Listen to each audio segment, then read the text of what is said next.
That's right, you heard me correct. 90 holes of disc golf.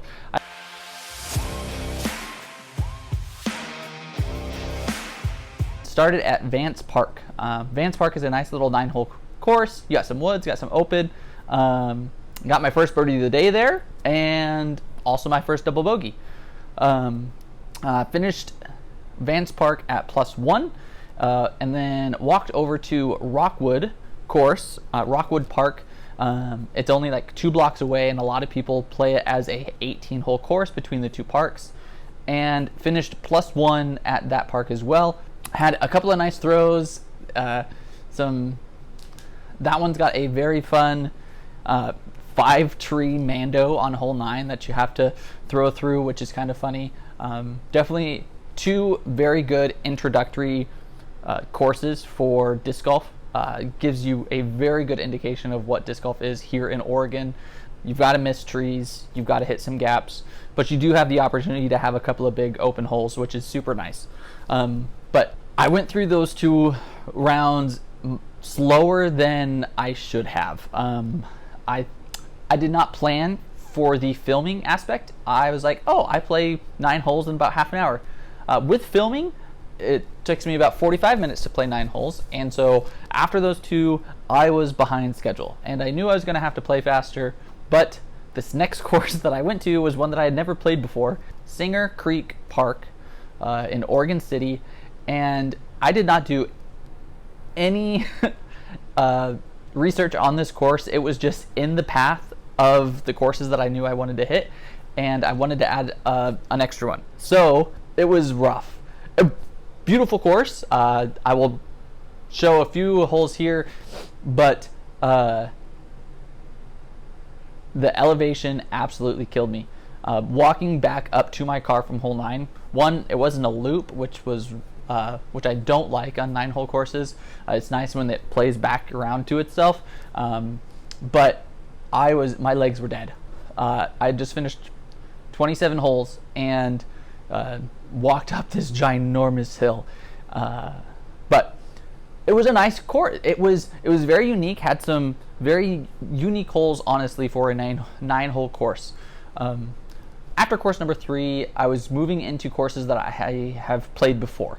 I was headed to the small park 9 holes at Xerox.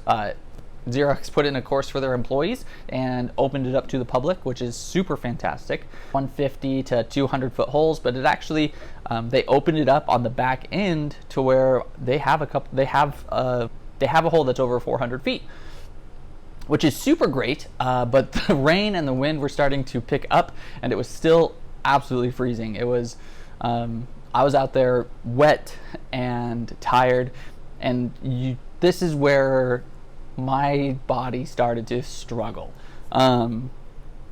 My putts had nothing behind them. Luckily enough, my driving was still okay, but the putts, my hands were freezing. I did not have hand warmers, which was horrible on my part, and you can tell I did not play well on course number 4. Moving on to the other course there in Wilsonville was Memorial Park, which is honestly one of the coolest courses in Oregon. It is very simple. If you go out there every single day, you honestly could shoot a -9, even better in some cases, because you can ace almost every single hole there. But what I'm going to show you here is hole number 5, and I believe you can realistically play 7 holes from the tee pad of 5.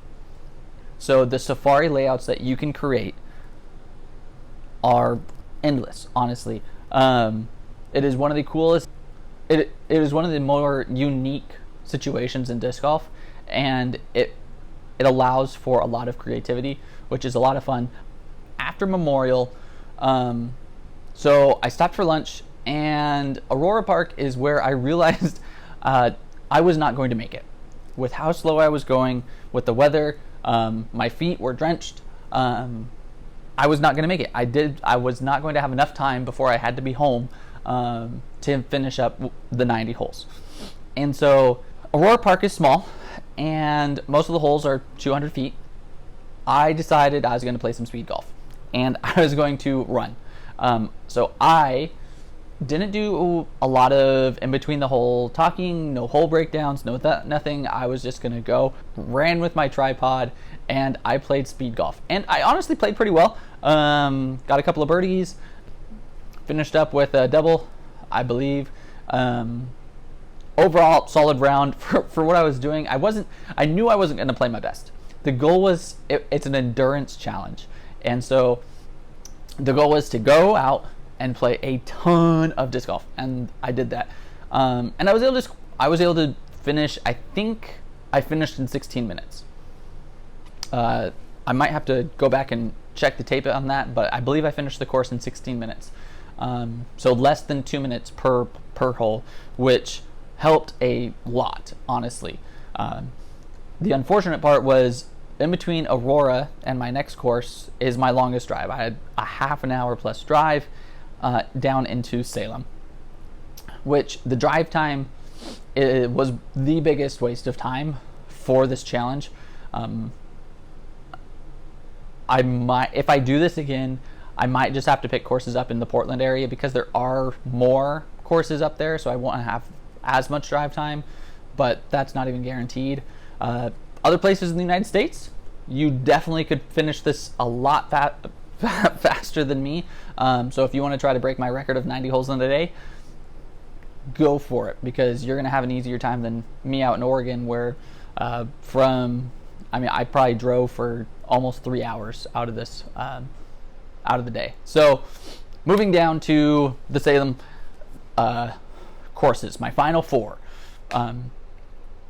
These are my two home courses, Oregon State Hospital and Woodmansey Park. It was like a normal day out there. Played pretty well, had some nice shots, a couple of birdies, a couple of bad shots. Oregon State Hospital is home of one of the worst starting holes on a 9-hole course. The closest thing to a birdie I've ever had was a 100-foot toss that was a few feet away. It is rough. But outside of that, really good course. I went bogey free through 8, and then ended up bogeying hole number 9. That might have been a double bogey as well, actually. I'm prone to double bogeying, which is stupid of me, missing those short putts. But headed on over to Woodmansey Park, and it was muddy. That's one of the big issues with that park, or with the course, is it does get wet, and you got to go up and down hills. And so I was sliding, and by this time my hands were done. They were cold, they were frozen, and they hurt. By this time by the time I got to Woodmansey, I had finished 7 rounds, so that's 63 holes. It was shown. Still had a couple of nice throws, but everything ended up coming up short. My drives were at least 10 to 15 feet short, up shots as well. So I got to the end of Woodmansey Park, and this was right around 3 o'clock ish. Well, I'd been doing this challenge for about 7 hours now. I had 18 holes to go. So I went over to Cascade Gateway and played an 18-hole course. And this is how I felt before starting that round. Okay, but honestly, I think I'm done with this golf after today. Goodness, my body is done. But I will finish this video. But it honestly wasn't that bad of a round. The first couple of holes played all right, and then it went downhill. Really struggled through the front 9, but the back 9 really opens up, less trees to hit, and I went on a par streak, which is really easy to do out there. Just throw it out into the fairway, you do a little upshot, and then tap in a par. And it was a good time. It was. I think I complained a lot. I think in the video, I will say that, but I made it through, and on hole 18 at Cascade Gateway, I threw my West Side Sword, which finished out me throwing every single disc in my bag and finished out 90 holes of disc golf in a day.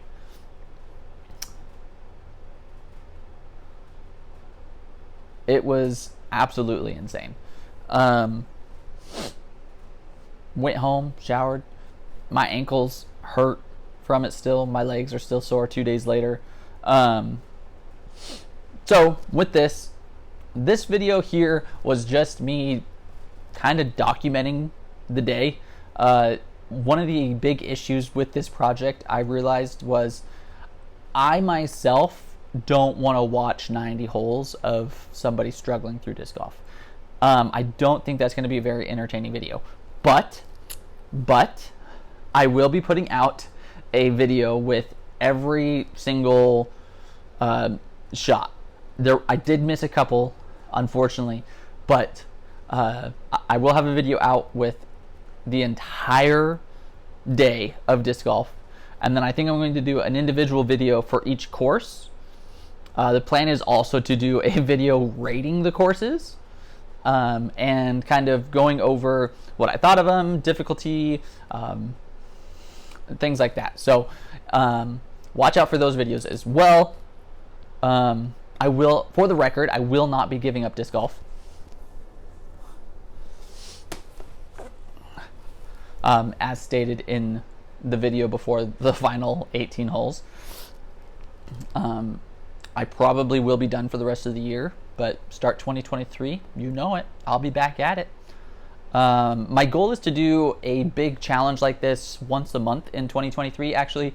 I will throw that out there. I do have a couple planned for the future. I still need to come up with a few ideas, but I do have some good ones planned. So please, if you enjoyed this at all, if you like people challenging themselves, pushing the boundaries of what disc golf is, subscribe. Hit me with a like. I'll be doing, like I said, I'll be doing more videos like this. My goal in 2023 is to put out 100 disc golf videos. So if you want content, if you need more content, hit that subscribe button, and I will see you on the course. Everybody does that, but I don't know if I like it. I will figure out a different way to sign off. But until then,